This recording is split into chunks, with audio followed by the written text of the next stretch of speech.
approach trail for the Appalachian Trail isn't technically part of the trail, but it is traditionally, people will do it. You do have the option of being dropped off at a road that's about a mile from the southern terminus, which is Mount Springer. And then you just backtrack a mile and then retrace your steps to start the trail. A lot of people start at Amicalola State Park. You can go see the waterfall, walk up the stairs, and start the trail like that. So what you're really doing is you're putting in right around 9 miles, a little under 9 miles, before you even start the Appalachian Trail. So even though technically I did this earlier with my sister in October, decided to do it again.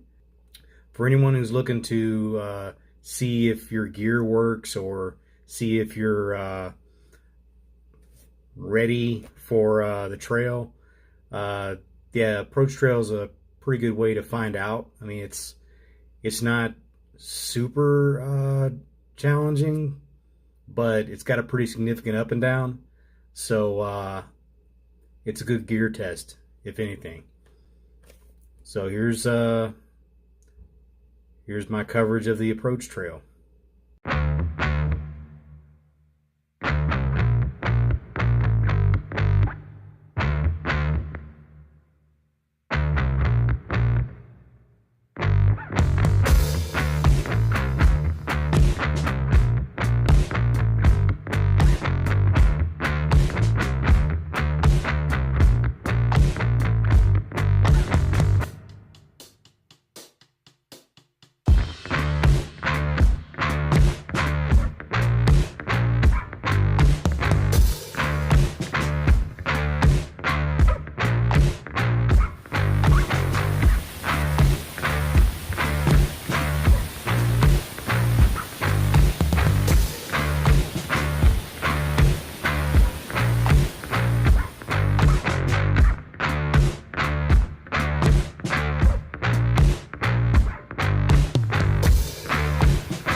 All right, so rain was in the forecast for the 14th when I was going to start this trail, right?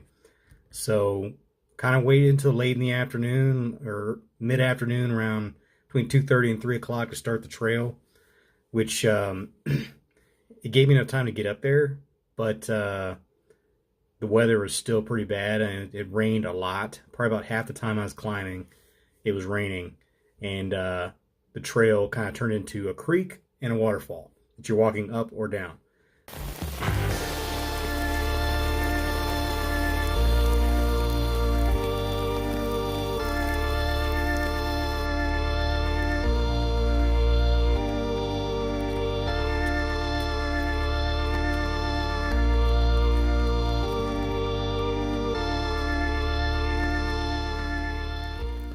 So I did come up with a new system for rain. Instead of putting on my rain gear and rain kilt and sweating in it, I just broke out the umbrella. I kind of tucked it on my belt and my chest strap, and I was able to just have it sit there in place so I could still use my trekking poles. So worked out pretty well for me. And I think unless it gets super rainy, I'm probably going to stick with that. I would just grab the umbrella out of the back of the pack, and Bob's your uncle.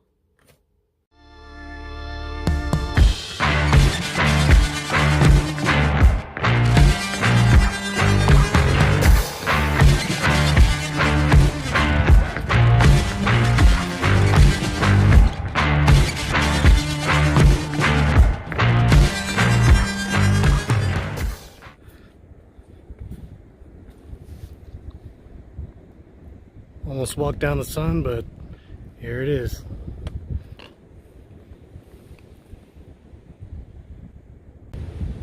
That is the first hash of the Appalachian Trail, that white mark right there.